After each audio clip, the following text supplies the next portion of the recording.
des affaires de pédophilie dans l'Église.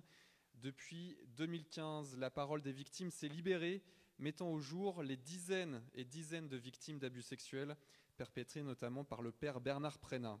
C'est dans ce dossier, précisément, Prénat, que le cardinal Philippe Barbarin a été condamné pour non-dénonciation d'abus sexuels à 6 mois de prison avec sursis après son procès en janvier dernier, une décision judiciaire qui a eu pour conséquence sa mise en retrait de la gestion du diocèse après sa démission refusée par le pape François.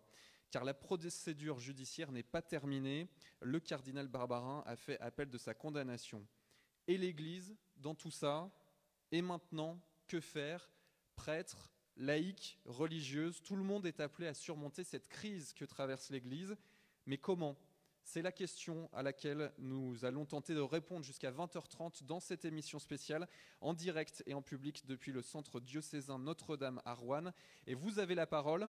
Vous pouvez poser vos questions en direct par téléphone pendant l'émission 04 20 10 13 93 04 20 10 13 93. Vous pouvez également poser vos questions parmi le public à Roanne ce soir et puis sur le groupe Facebook RCF Lyon où cette émission est également retransmise en direct. Avec moi pour présenter cette émission ce soir, le correspondant de RCF et prêtre à Roanne, Didier Rodriguez. Bonsoir. Bonsoir Jean-Baptiste, bonsoir à tous. Alors on n'est pas seul ce soir évidemment en plateau, au-delà du public, on a 3 invités que vous allez nous présenter. Alors la première, on va donner la parole au début à la première invitée, c'est Véronique Auroux. Véronique, vous êtes mariée, mère de 5 enfants. Vous habitez Saint-Vincent-de-Boisset, un des villages de la paroisse Sainte-Claire entre Loire et Rhin, la paroisse dont le père Prénat a été le curé de 2011 à 2015. Depuis 10 ans, vous êtes aumônier au centre hospitalier de Roanne, tout à côté d'ici, au sein d'une équipe avec d'autres laïcs, un diacre, Henri Kirchner, et le père Louis Séon. À côté de vous, le père Christian Delorme. Christian, beaucoup d'auditeurs de RCF vous connaissent car vous intervenez régulièrement sur l'antenne dans l'émission Regard chrétien sur l'actualité et que vous avez commenté l'évangile du jour le matin durant de nombreuses années. Vous êtes aujourd'hui curé des paroisses de Saint-Romain, Saint-Côme et Saint-Damien à Caluire-et-Cuire et vous êtes délégué épiscopal au dialogue interreligieux. Dans le grand public, on vous a identifié comme le curé des Minguettes, que vous n'avez jamais été, à cause de votre mission auprès des jeunes de banlieue. Curé des Minguettes, vous l'avez été, vous, père Bruno Milvois, au début des années 2000. Vous êtes aujourd'hui le curé de la paroisse Saint-Paul en Rouennais, qui regroupe plusieurs églises de la ville de Roanne, de Riorges et de Villeray. Jusqu'à il y a quelques semaines, vous étiez le vicaire épiscopal des 15 paroisses de cette région rouennaise.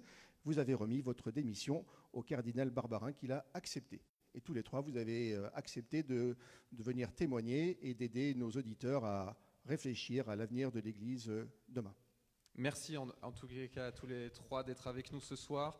Alors on va rentrer tout de suite dans le vif du sujet. Je vais vous poser une première question qui est celle d'un auditeur qui a été posée via Internet cette semaine.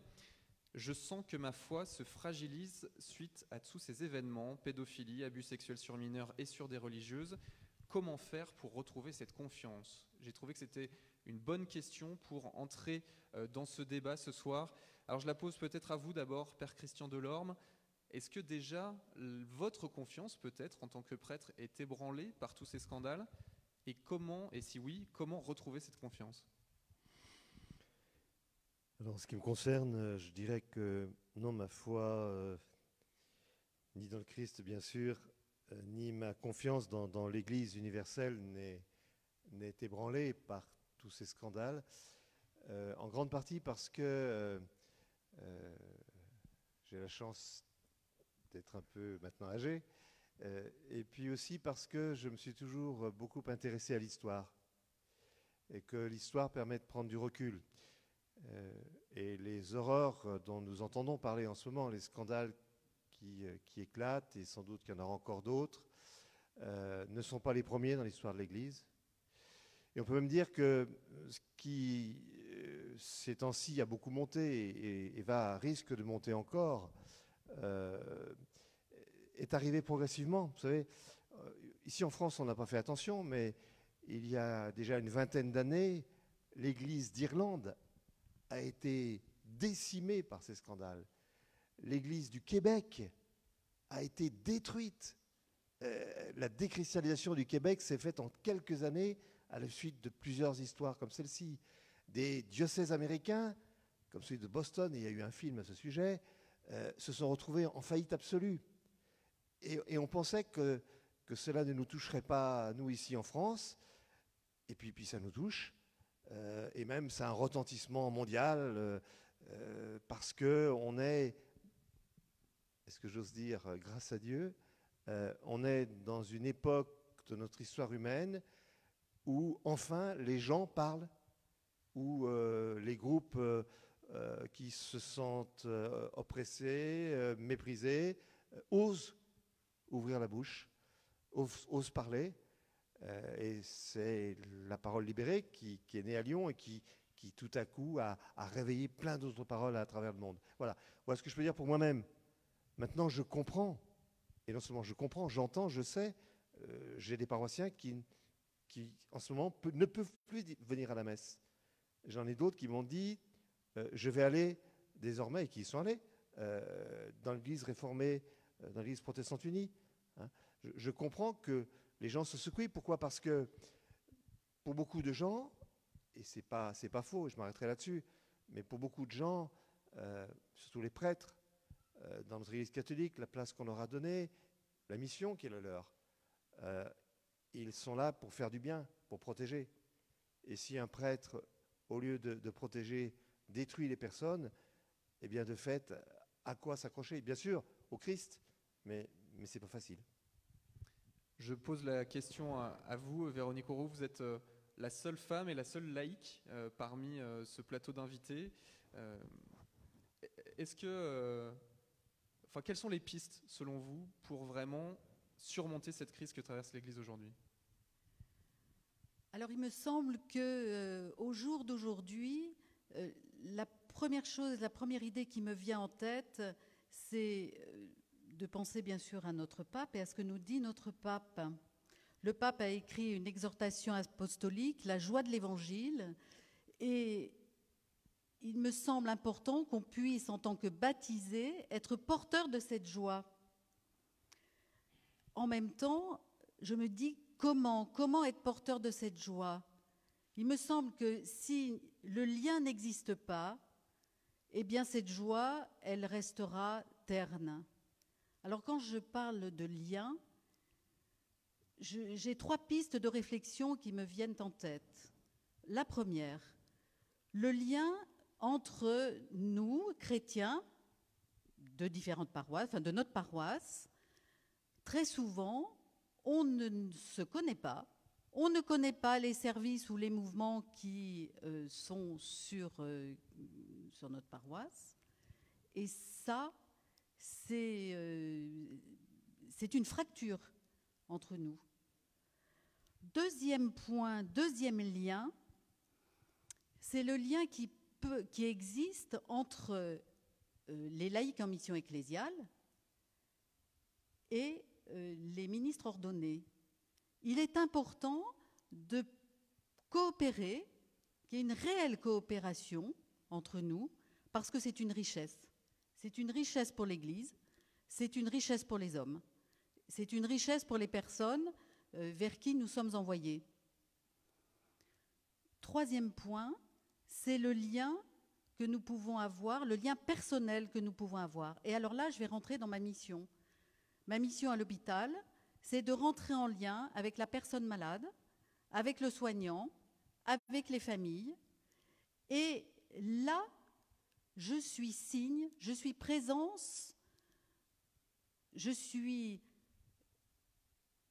vraiment signe de la présence de Dieu, Dieu qui m'envoie vers mes frères et sœurs malades ou en souffrance. Je suis son canal. Je suis la personne qui va dire à l'autre, oui, Dieu t'aime. Ce Dieu d'amour, il est là pour toi aussi, il aime chacun de ses enfants. Et l'hôpital, pour ça, est un lieu extraordinaire parce que c'est un lieu de vie. C'est un lieu où on croise toutes les strates de la société, où on croise toutes les religions, où on croise toutes les sensibilités. Et notre rôle à nous, en tant qu'aumôniers, eh bien, c'est d'accueillir les personnes là où elles en sont et surtout écouter ce qu'elles souhaitent qu'on leur apporte. Donc pour vous, ça passera beaucoup dans le personne à personne, Oui. ce lien qu'il faut nourrir pour traverser cette crise, selon vous. Bien sûr. Et pour que ce lien soit nourri, il faut nous-mêmes nous nourrir eh bien, de la parole de Dieu et de cet amour qu'il nous donne et qu'il nous confie chaque jour. Père Bruno Millevoye, même question. Vous avez une position un peu particulière puisque vous êtes encore en poste en tant que vicaire épiscopal du Rouennais, mais vous avez démissionné de cette fonction il y a quelques jours. Vous l'avez annoncé, en tout cas, publiquement à vos paroissiens le week-end dernier, parce que vous avez souhaité protester contre la gestion du cas Prénat par le cardinal Barbarin. Quel est votre regard aujourd'hui sur cette Église ? Le titre de cette émission, c'est véritablement « Quel avenir pour cette Église en crise ?» Comment ça vous fait réagir ? Alors en fait, c'est la question que tu as posée au début qui m'a intéressé. Celle que tu me poses sur ma démission m'intéresse moins, en tout cas ce soir. Et dans la question du début, il y avait le mot « foi ». Quand j'entends ce mot, je vais toujours bien. Même si le mot renvoie à des réalités parfois positives ou parfois négatives. Et je voudrais te donner 2 exemples. Il y a quelques semaines, une jeune qui vient d'Afrique me dit « Père Bruno, j'ai peur de perdre la foi ». Et comme j'ai fait un petit séjour en Afrique, je vois comment les conditions dans lesquelles elle vivait sa foi en Afrique, et je comprends qu'elle ne retrouve pas ces conditions ici et qu'elle soit en train de paniquer. Et donc là, c'est la foi en crise. Mais la crise se conjugue avec la foi. Et puis cet après-midi, j'ai célébré les funérailles d'une amie profondément croyante. Et donc, célébrer les funérailles, c'est être face à la mort. Et là, la foi, elle nous a soutenus au moins dans un moment très difficile. En tout cas, si une chose peut nous aider à aller de l'avant, c'est notre foi en Jésus-Christ. Je vais vous poser une question qui a été soulevée aussi par un ou une internaute qui nous a envoyé ça cette semaine, qui est la question du cléricalisme. Le pape François en a appelé dans sa lettre au peuple de Dieu, publiée en août dernier. La question est la suivante: n'est-il pas temps de changer la vision que nous, laïcs, avons du clergé ? Parce que ce qui est en jeu aussi, c'est cette vision du prêtre. Parfois, l'emprise psychologique des prédateurs sexuels dans l'Église, c'était aussi cette vision du prêtre, peut-être fantasmé, en tout cas qui était sur une emprise comme ça, véritablement dominant la victime. Alors, avant de la poser au prêtre, cette question, je vais la poser à vous, Véronique Auroux. Est-ce que selon vous, il faut revenir à, certains disent, les temps premiers de l'Église, où finalement le clerc, le prêtre, n'a pas le statut qu'il pourrait avoir aujourd'hui ? Moi, je crois que la première chose, c'est qu'il faut que le prêtre soit au milieu de la société, au milieu des hommes. Pour pouvoir accompagner, il faut connaître et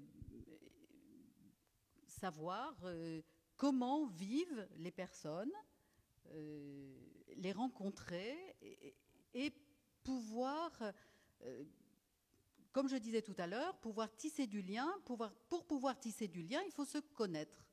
Et on ne met pas le prêtre sur un piédestal. Monseigneur Gobillard, d'ailleurs, a fait une vidéo très intéressante à ce sujet.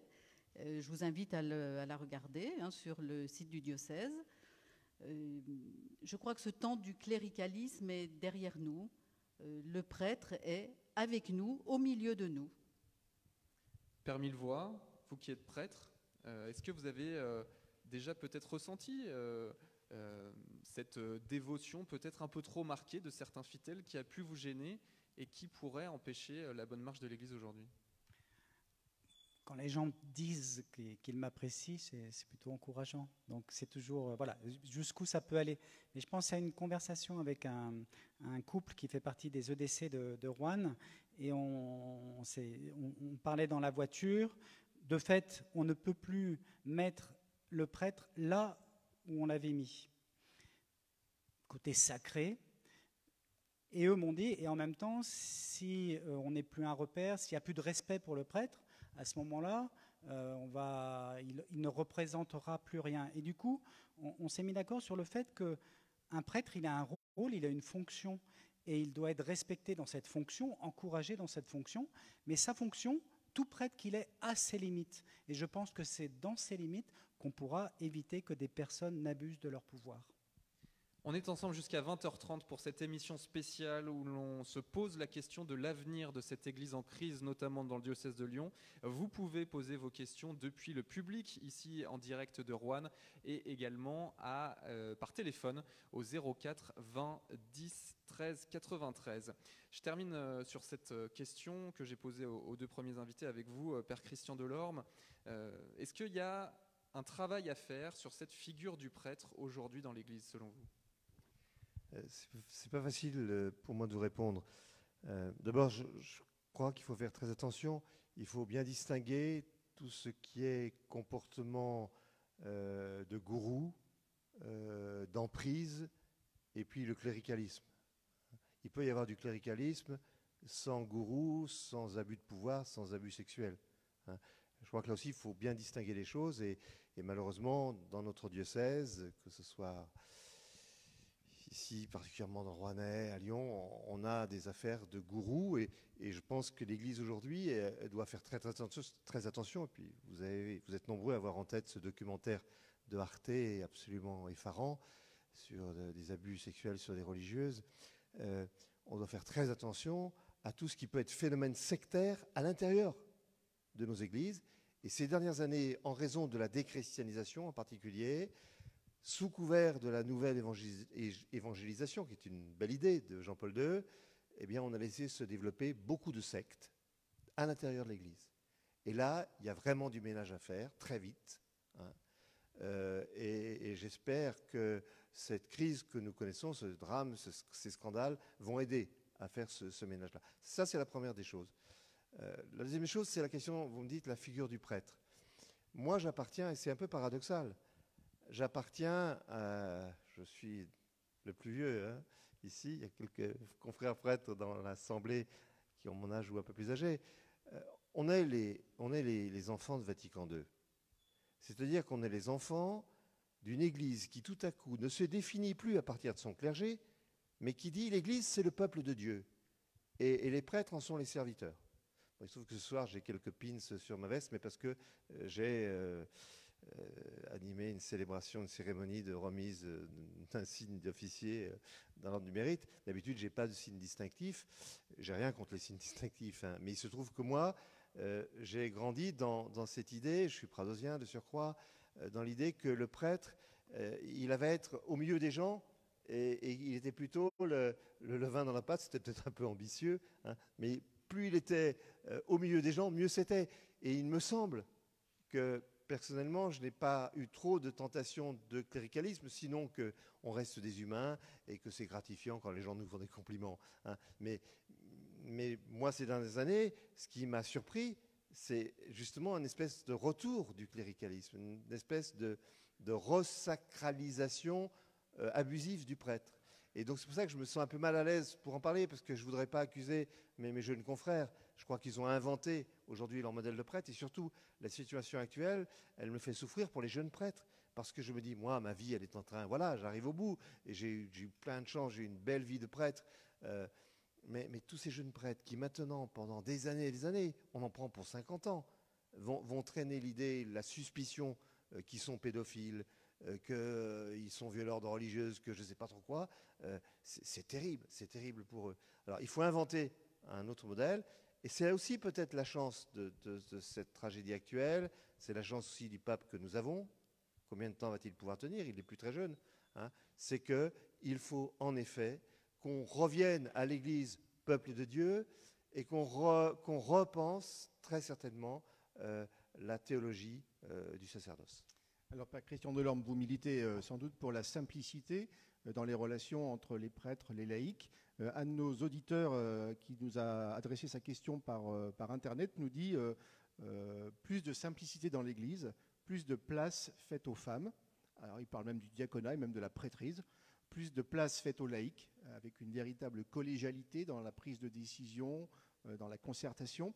parle même aussi du célibat des prêtres qui ne devrait pas être imposé.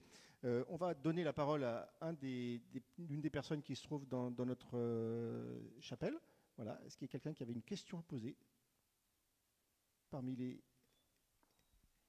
auditeurs de RCF présents ici à Roanne? Bonsoir, je m'appelle Laure, je suis rouennaise. Je travaille dans la fonction publique et ce matin, en allant travailler, j'ai écouté Radio Espérance comme souvent le matin et j'ai entendu qu'il y avait cette réunion ce soir. Donc j'ai osé, je travaille dans la fonction publique à un lycée où on est prié de ne pas montrer ses convictions, quelles qu'elles soient religieuses. Et j'ai osé dire, tiens, ce matin j'ai entendu parler d'une réunion. J'en ai parlé à une collègue qui me parlait de baptême. Et je lui dis, je vais y aller à cette réunion. Et elle me dit, oui, c'est un scandale, le pape n'a pas accepté la démission de Monseigneur Barbarin. Je n'avais pas d'argument pour lui répondre. Donc, je suis allée sur Internet et j'ai été voir. Et en fait, le pape, il n'a pas accepté, si j'ai bien compris, parce qu'une affaire juridique est en cours. Il y a un dossier en cours. Et donc, si j'ai bien compris, le pape ne peut pas préjuger d'un jugement peut-être au niveau de la société. Alors, quelle est votre question? Eh bien, il faudrait dire aux gens, parce que moi, j'ai parlé avec des gens qui ne fréquentent pas l'Église, et ils disent, le pape, il nous a déçus. Véronique Auroux, peut-être une réaction par rapport à ce que vous me disiez en préparant cette émission, dans vos dialogues avec des malades à l'hôpital, même le personnel soignant qui vous interpelle de temps en temps. Alors, c'est vrai que lorsque les affaires sont sorties, notamment dans la presse, lors de mes visites, j'avais parfois, on me montrait le journal, bon, écoutez, voilà, votre église, hein, voilà, c'est ça, ça ne m'intéresse pas. Bon. Parfois, on avait ce rejet de la structure église, mais pas le rejet de ma personne. La personne malade ou la famille acceptait tout à fait ce relationnel et on avait des discussions très intéressantes. Donc, moi, j'ai pu faire vraiment la distinction entre l'institution qui était rejetée, mais nous, en tant que chrétiens, nous sommes tout à fait acceptés par les personnes. Et ça, c'est intéressant. Alors la question portait sur la décision du pape. Précisons ici que personne ne sait véritablement quelles sont les motivations du pape, car elles ne sont pas rendues publiques. Les pensées du pape sont impénétrables. Et il faut dire aussi que, effectivement, la procédure judiciaire concernant le cardinal Barbarin est en cours, puisque l'appel a été interjeté à la fois par les avocats du cardinal Barbarin et par le parquet de Lyon. Une date d'appel qui n'est toujours pas connue, qui pourrait prendre beaucoup de temps.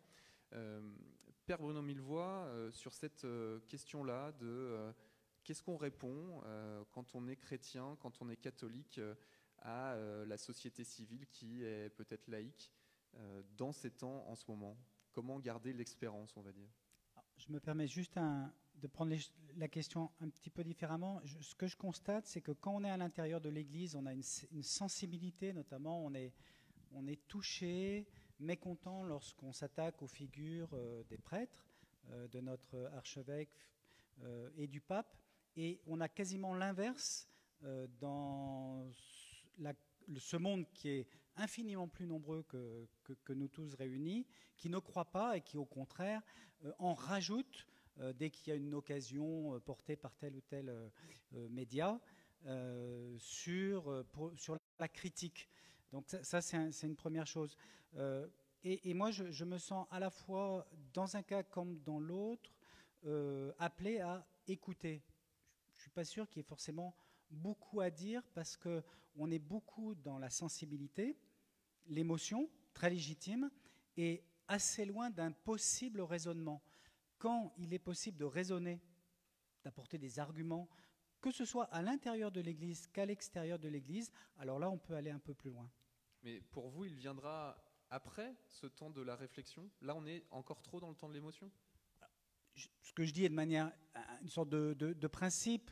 On rencontre des gens, bon, on ne fait qu'écouter. D'autres fois, on a le temps, on écoute et on parle. Par contre, c'est un par un, quelque chose de... bon, peut-être qu'un jour, il y aura des réunions publiques où on pourra parler de ça, mais elles se font entre parenthèses en paroisse, et c'est pas forcément une mauvaise chose. Et d'ailleurs, c'est aussi l'appel du pape François dans Et c'est ce qu'on fait ce soir. Merci. C'est ce qu'on fait ce soir, et dans sa lettre au peuple de Dieu, il invite chacun à prendre cette question à bras-le-corps. Alors, on a l'appel d'une auditrice, actuellement par téléphone, Axel de la paroisse d'Ars. Est-ce que vous nous entendez? Oui, je vous entends, oui. Eh bien, la parole est à vous. Quelle est votre question, madame? J'avais une question à poser suite à ce qui avait été dit sur le fait de, aujourd'hui, l'image du prêtre qui est descendu de son piédestal. Est-ce qu'on ne va pas tomber sur des prêtres qui vont devenir des fonctionnaires de l'Église? Et du coup, je me pose la question de savoir où est le Christ aujourd'hui. Où est le Christ aujourd'hui? Que faire si le prêtre descend de son piédestal? Est-ce qu'il n'y a pas le risque qu'il devienne un fonctionnaire de l'Église? Quel est votre regard là-dessus, Père Christian Delorme? Je pense que dans l'histoire de l'Église, il y a toujours eu des fonctionnaires de l'Église, même si on n'employait pas forcément ce mot. Hein, il y a toujours eu, je pense à l'époque du Moyen-Âge, entre autres, et Richelieu et bien d'autres plus tard, il y a toujours eu des gens qui ont fait carrière dans l'Église, et ça peut exister dans certains pays. En France, ça va devenir de moins en moins facile parce que le prêtre n'est plus une figure mise en avant. Le prêtre ne compte quasiment plus aujourd'hui dans la société. Il y a encore quelques espaces où il compte. Il n'y a qu'à voir, la parole des évêques en France n'a plus aucune influence. Les choses ont énormément changé en 20 ans. Donc en France, il n'y a plus beaucoup de risques que le prêtre s'enferme, ou alors ce sera la mort complète de nos communautés chrétiennes dans un statut de fonctionnaire. Ça peut exister dans d'autres pays. Non, moi je retiens beaucoup ce que Véronique Auroux disait il y a quelques instants. Il y a toujours des attentes à l'égard de l'Église, parce qu'il y a toujours des attentes à l'égard du Christ. Et le Christ, heureusement, et parce qu'il y a l'action de son esprit, et parce qu'il y a une mémoire collective, reste une figure fascinante pour beaucoup de gens. Et les gens voient toujours dans le Christ celui qui pose son regard de tendresse sur chacun, celui qui vient relever celle qui en a besoin. Et il y a toujours cette attente qu'il y ait des baptisés, et parmi les baptisés, des religieux, des religieuses, des prêtres, des évêques même, qui soient, je plaisante, excusez-moi, qui soient, parce qu'il y a beaucoup de saints évêques, heureusement, qui soient des témoins de cette tendresse du Christ. Et on s'aperçoit que dans tous les lieux de souffrance, vous avez parlé, Véronique, de l'hôpital, d'autres pourraient parler de la prison, d'autres pourraient parler de l'accueil des demandeurs d'asile et des sans-papiers, des malades du sida, que sais-je encore. On s'aperçoit que l'Église est toujours pionnière et qu'il y a très peu d'organisations. Il y a plein d'associations laïques aussi qui font des choses. Mais à un niveau international et à un tel niveau, eh bien, je ne crois pas qu'il y ait beaucoup de concurrence dans ce domaine. Et donc, l'avenir de l'Église, puisque c'est la question, on sait où il est. Il est là. Il est dans cette proximité au nom du Christ, à l'image du Christ, auprès des plus cassés de nos sociétés. Et tant pis si nos églises vont peut-être se vider. Elles se vident déjà beaucoup. Tant pis si nous vendrons nos bâtiments. Tant pis si la puissance financière de l'Église est finie, ce qui est en train d'être le cas. Hein. On dit que 70 diocèses en France sur la centaine qui existent sont aujourd'hui au bord de la faillite. Hein. Tant pis s'il y a encore des hommes et des femmes, et pas seulement des hommes et des femmes comme nous, de nos âges, mais beaucoup plus jeunes, qui reprennent ce flambeau, qui se laissent habiter par la figure du Christ et qui aient envie d'être comme le Christ au service des plus souffrants. Père Bruno Millevoye. Alors d'abord, je ne crains pas qu'on me dise que je suis un fonctionnaire, parce que de fait, je suis un fonctionnaire, et j'ai une idée positive des fonctionnaires, et une idée aussi très positive des services publics. Pour une part, les prêtres sont les fonctionnaires d'un service public qui s'appelle la paroisse. Et voilà, je pense que faire fonctionner une paroisse, qui est un service public, c'est une bonne chose. En revanche, il peut y avoir un changement c'est dans l'organisation de ce service public. Et peut-être qu'il serait avantageux de ne pas confier des missions, on va dire, répétitives à des jeunes gens, on ne va pas compliquer jeunes femmes, jeunes gens, à des jeunes gens qui donnent toute leur vie et qui, de fait, au bout de quelques années, étant donné la situation, vont se retrouver dans un travail répétitif, nécessaire mais répétitif. Peut-être qu'il serait plus astucieux de confier des charges à des laïcs et que ces jeunes gens ou moins jeunes gens, prêtres, viennent et puissent déployer toutes leurs énergies, toute leur imagination autrement qu'en assurant des tâches répétitives. La question des laïcs et de la place des laïcs dans l'Église, hein, c'est aussi quelque chose qui est beaucoup revenu cette semaine dans les questions qu'on a pu recevoir des auditeurs. On va sûrement en parler dans quelques instants. On va prendre une question du public ici à Roanne. Monsieur, c'est à vous. Oui, Michel, j'habite à Mably, dans la banlieue de Roanne. Dans la suite de ce qui vient d'être dit, justement, est-ce qu'au-delà de la tempête actuelle, il ne faut pas réfléchir en termes de mutation? C'est-à-dire qu'il faut certes réfléchir à la place et à la théologie du prêtre, mais on risque dans les 15 ans qui viennent de ne plus avoir de prêtres, ou très peu, ou très éparpillés. Actuellement, nous vivons un système de gestion de la pénurie. Il y a quelques années, à Roanne, il y avait plusieurs paroisses. Jusqu'à présent, il n'y en avait plus que 2. Il va y en avoir plus qu'une, si j'ai bien compris. Bientôt, on fusionnera avec une autre. Et on a des prêtres qui passent leur vie dans leur voiture à courir d'un clocher à l'autre. Donc, comment pourrait-on réfléchir à cette mutation de l'Église et à une manière de vivre et célébrer notre foi qui puisse se faire pleinement, même s'il n'y a pas de clerc pour assurer un certain nombre de missions? Donc mutation pour répondre à la crise des vocations, si je reprends votre question.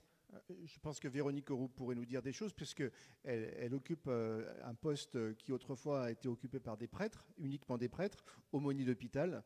Alors on pourrait aussi parler des aumôniers de prison, des aumôniers dans plein de structures, dans les maisons de retraite. Comment est-ce que vous voyez, vous, votre place un peu originale? Et puis en collaboration avec l'aumônerie de l'hôpital de Roanne, c'est aussi d'autres laïcs comme vous, mais c'est aussi un diacre, un prêtre. Comment vous collaborez au quotidien et comment c'est facile ou quelles questions parfois vous vous posez entre vous? Alors, c'est une collaboration qui fonctionne très bien. Depuis 10 ans, je travaille avec le Père Louis Séon et c'est une vraie richesse, une collaboration de tous les jours. Depuis le début de ma mission, donc j'ai eu je suis mon 3e collègue, hein.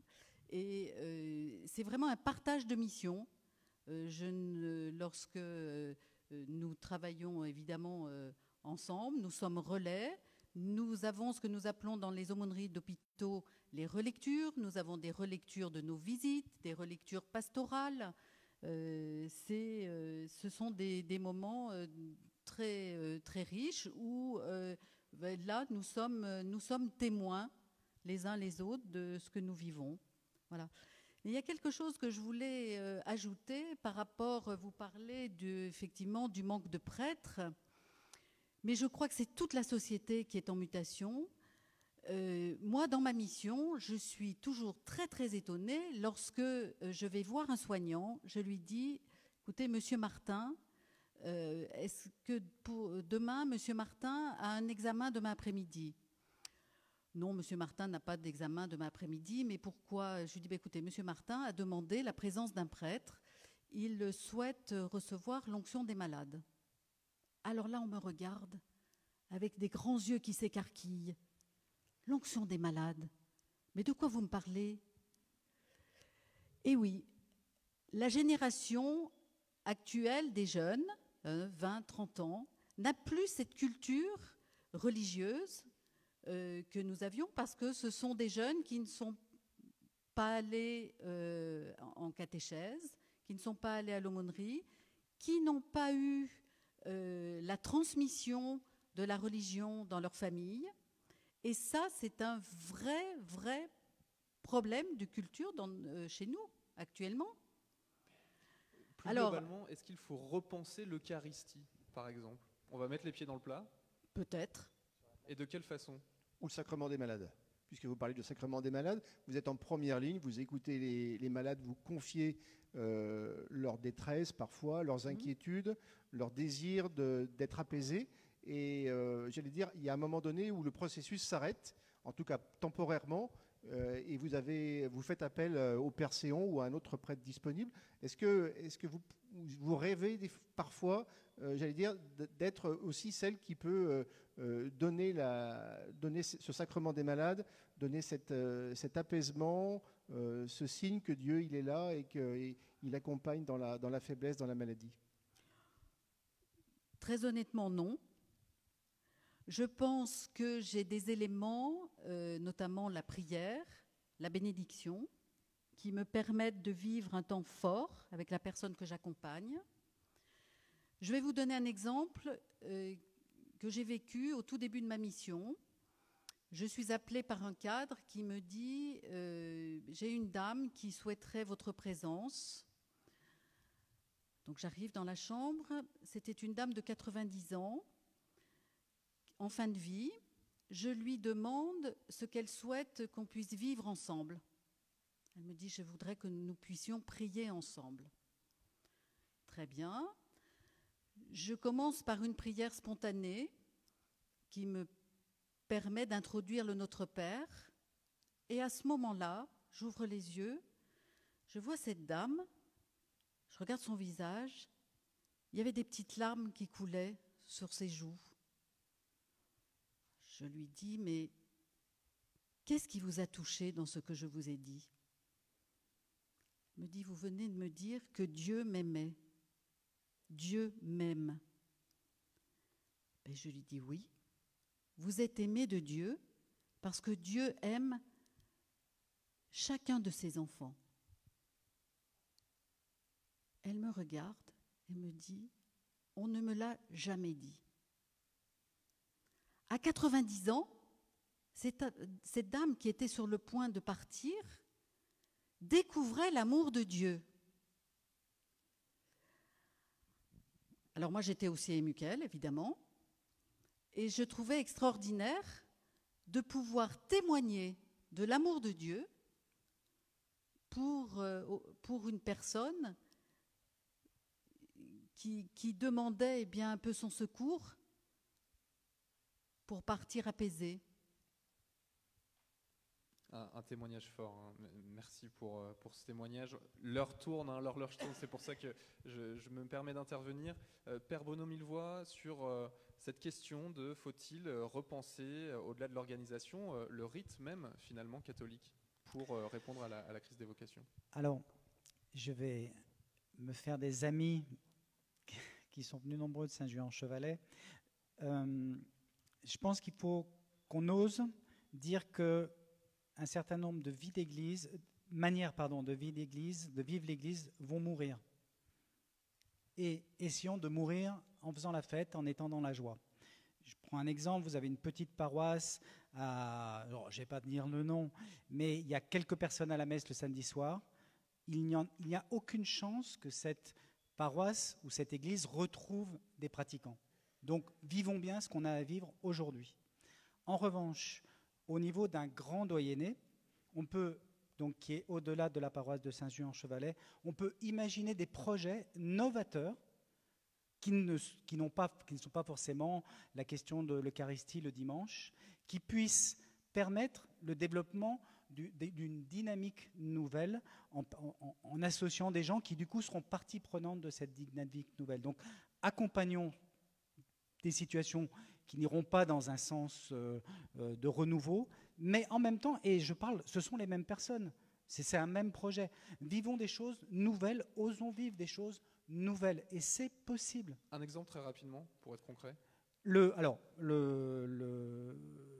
Bon, c'est un peu trop... Maintenant, c'est devenu un peu la tarte à la crème, mais je pense que quand on vit les parcours alpha qui sont proposés, eh bien, des gens se retrouvent. On a vécu... Ouh là là, là, par contre, je vais me faire une amie.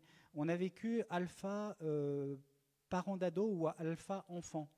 C'est la paroisse, alors là, on est à Roanne, qui l'a organisé, et Ça n'avait rien à voir avec la messe du dimanche ni quoi que ce soit. Alors, Mais il y a un expliquons lien, ce qu'est c'est le fait avec... parcours alpha pour ceux qui ne connaissent pas. Donc c'est un parcours de cheminement, un rendez-vous régulier pendant plusieurs semaines. C'est une manière de faire qui associe convivialité et réflexion sérieuse construite par des gens qui prennent le temps de le faire. Autour d'un repas. Alors justement, Père Bonambille va parler de la paroisse de Saint-Jean-Chevalet. Il se trouve qu'un des membres présents dans cette assemblée a une question à vous poser, vous, Père Millevoye, ou à Père Christian Delorme, ou à Véronique Auroux. Bonsoir. Daniel, donc de Saint-Jean-Chevalet. Il se trouve qu'en ce moment, on n'a donc plus de prêtres à demeure dans notre paroisse. On a un prêtre administrateur, on fonctionne aussi en doyenné. On n'a pas de diacre. Et des prêtres qui passent régulièrement nous sollicitent, les quelques-uns qui sommes un peu investis dans la paroisse, pour le diaconat. Le diaconat, c'est quelque chose qui est lourd, qui représente quand même beaucoup d'années de formation. On doit être les plus jeunes dans la foule aujourd'hui, enfin dans l'assemblée. C'est dire que c'est difficile de trouver des jeunes aujourd'hui pour se lancer dans le diaconat. Et donc notre demande, nous, c'est est-ce qu'il serait envisageable que des gens comme nous, qui investissons dans des préparations au baptême pour les uns, au mariage pour d'autres, moyennant une formation, bien entendu, mais qui serait nettement plus abordable que celle du diaconat, puissent soulager les prêtres pour envisager des baptêmes, des mariages. Est-ce que, que de simples fidèles puissent faire ceci. Et est-ce que vous seriez prêt, vous, à vous engager dans ce type de ministère avec une formation adaptée? Tout à fait, et j'en connais d'autres. Alors, réponse du Père Christian Delorme. Alors, on est en face de sujets immenses qui ne pourraient être vraiment résolus que par un nouveau concile. Néanmoins, on a quand même des éléments de réponse. Par exemple, la question du baptême que vous posez. Déjà, en situation d'urgence, tout le monde peut baptiser, y compris, et beaucoup ne le savent pas, dans les hôpitaux ils le savent, y compris une personne qui n'est pas chrétienne, si la famille le lui demande, peut baptiser, si elle dit la formule « Je te baptise au nom du Père et du Fils et du Saint-Esprit » avec de l'eau, peut baptiser quelqu'un. Et moi, j'ai connu une infirmière musulmane qui a été amenée un jour à faire cela. On peut très bien penser dès lors que cette délégation pour baptiser, voire pour être signe de présence de l'Église à un mariage, puisque le mariage, ce sont les époux qui se donnent le sacrement, ce n'est pas le prêtre. Le prêtre est témoin au nom de l'Église. Donc on peut tout à fait imaginer, dans les années qui viennent, qu'il y ait ce type d'évolution et assez rapide. Il faut aussi avoir à l'esprit que nous sortons d'une période de notre histoire ici en Europe occidentale où nous avons eu surabondance de prêtres, ce qui n'a pas été d'ailleurs le cas dans toute l'histoire de nos églises. Mais nous nous sommes habitués à une surabondance de prêtres. Il y a beaucoup de pays où il n'y a pas cette surabondance de prêtres. Il y a beaucoup de pays où l'Eucharistie est très rare. Il se trouve que ce dernier mercredi décembre, je me suis trouvé à Ispahan, donc en Iran. Et par un concours de circonstances que je n'ai pas le temps de vous raconter, mais c'est une jolie histoire, je me suis retrouvé avec 2 très vieilles religieuses sœurs de la charité qui ont passé toute leur vie à soigner des lépreux dans le nord de l'Iran. Elles n'avaient pas eu la messe depuis 9 mois. Et nous avons vécu l'Eucharistie. Ces religieuses vivent une vie chrétienne totale, quand bien même elles n'ont pas la messe tous les jours. Et leur goût de l'Eucharistie n'en est pas moindre. Simplement, elles le vivent peut-être intérieurement, mais différemment. Et je crois qu'il y a plein de choses comme ça qui vont s'ouvrir. Probablement que l'on va permettre à des hommes mariés, ces hommes qui ont fait leurs preuves, notamment dans la vie de couple, âgés souvent, peut-être que dans certains cas, on leur dira, vous avez une délégation spéciale pour présider aujourd'hui l'Eucharistie. C'est des choses qui vont arriver. Donc l'Église a connu en 2000 ans des milliers de crises. Elle s'est adaptée de 1000 façons. Donc ne soyons pas inquiets à ce sujet-là. Certes, ce sont des chantiers énormes, mais en face de situations de crise, il y a toujours des solutions qui apparaissent. Christian Delorme, je rebondis avec une question qui a été posée par un internaute cette semaine. Pensez à donner une réelle place aux laïcs dans le diocèse, dans les services diocésains, mais aussi dans les toutes petites paroisses. Que pensez-vous faire? Peut-être Bruno Millevoye ou Véronique. Voilà, quelle place donner aux laïcs, même dans les toutes petites paroisses. Dans les services diocésains, dans les grosses structures, il y a toujours des laïcs, mais dans les petites paroisses où quelquefois on manque un peu de monde, comment est-ce qu'on donne une vraie place? Comment est-ce que chacun se sent acteur de l'annonce de l'Évangile et de la charité envers les frères et sœurs? Alors, je crois que le premier problème, c'est est-ce que ces personnes ont envie d'avoir une responsabilité? Au jour d'aujourd'hui, et on le voit dans toutes les missions, c'est très difficile de trouver des bénévoles ou des gens qui prennent des responsabilités. Donc, oui, moi je suis tout à fait d'accord, c'est très bien, même dans les petites paroisses, qu'on puisse trouver des personnes en responsabilité. Est-ce qu'elles le souhaitent C'est toute la question, effectivement. Et ça pose aussi Père Bruno Maillois, sur cette question-là? Non, de fait, je ne suis pas sûr. Évidemment, la question prêtre, laïque, des formations adaptées pour que des gens puissent être ordonnés pour des tâches plus rapidement, évidemment, c'est un chantier. Mais je pense que le fond du problème, c'est plutôt qu'il n'y a ni prêtre, ni laïque. Et c'est donc important qu'on arrive à repérer qu'on permette à des gens de développer des projets nouveaux. Et puis, bon, je reviens à ce que j'ai dit tout à l'heure. Et puis, là où on n'est pas bien nombreux, un peu vieillissant, qu'on apprenne à vivre ce qu'on a à vivre dans les conditions. Mais qu'on libère des énergies, parce qu'il y en a peu, qu'on les libère, qu'on permette aux gens d'aller de l'avant. Et ça se fait déjà aujourd'hui, par la notion de projet, où des gens vont de l'avant. Et on ne va pas les enquiquiner avec les tâches ordinaires. Il nous reste 4 minutes avant la fin de cette émission. J'aimerais vous lire un témoignage que l'on a reçu aujourd'hui par mail d'une certaine Valérie. Mon oncle et parrain a été abusé dans un collège par un prêtre dans les années 30. L'abus a été repéré très vite par ma famille, mais la vérité n'a pas pu être faite au niveau de l'institution. Je vis actuellement une vraie libération, nous dit-elle.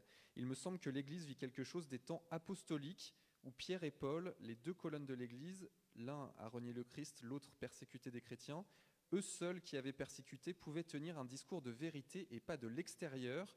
Il est important et souhaitable aujourd'hui que les prêtres, évêques et religieux soient des convertis pour accompagner le peuple chrétien dans sa démarche de conversion. Comment ça vous fait réagir, Père Bruno Maillois? Alors, moi, c'est une chance d'être avec des vieux chrétiens, comme moi. Moi, je suis un vieux chrétien, c'est-à-dire que j'ai la foi depuis tout petit. Je suis un peu comme Obélix, et bon, je ne sais pas pourquoi, je l'ai toujours gardé. Et j'ai la chance de rencontrer, de vivre avec des gens qui ont redécouvert la foi.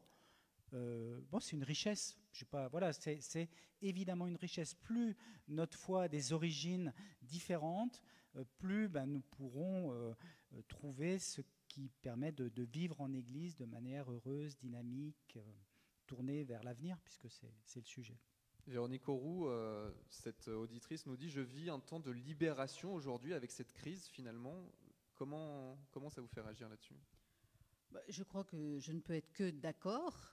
Il me semble que les portes de l'Église sont en train de s'ouvrir, enfin, et que chacun va pouvoir réagir avec ce qu'il est. Et puis peut-être que ça va permettre aussi, parce que dans notre Église, il n'y a pas que de l'unité, il y a souvent des clivages. Et ce serait bien qu'on puisse avoir un vrai lien fraternel. Il vous reste 1 minute pour conclure, Père Christian Delorme. Je ne veux pas conclure, je peux que me réjouir que des personnes puissent prendre la parole et trouvent la libération. Il y en a d'autres qui ne peuvent pas parler parce que tout cela les fait trop souffrir. En tout cas, on peut remercier la parole libérée, même si personnellement je reste un grand défenseur, mais ce n'est pas le moment, du cardinal Barbarin. Je rends grâce aussi pour tout ce qu'a permet la parole libérée, parce que lorsque des hommes prennent la parole au nom de la dignité et du respect de chacun, c'est vraiment très très important. Voilà ce que j'ai surtout envie de dire ce soir. Mais ce que je veux dire aussi, c'est qu'il faut faire attention. Nous sommes dans une période où en effet nous sommes absolument scandalisés par tout ce qui se passe, et il y a lieu de l'être. Mais dans l'histoire de l'Église, il y a eu plein d'autres histoires épouvantables. Pensez à l'époque où il est arrivé que des prêtres dénoncent des juifs. C'est arrivé, comme il y en a d'autres qui ont sauvé des juifs. C'était autant scandaleux.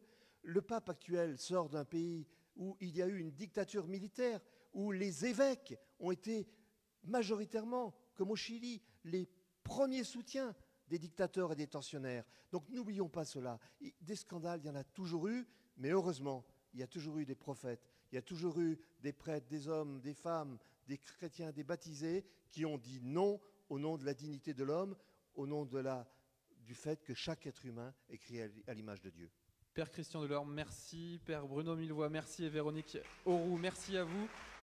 Merci également Didier Rodriguez de m'avoir accompagné dans la présentation de cette émission. Vous pouvez la retrouver en podcast sur rcf.fr et puis également la retrouver en vidéo via le Facebook Live sur le groupe Facebook RCF Lyon. Merci à vous pour cette émission spéciale.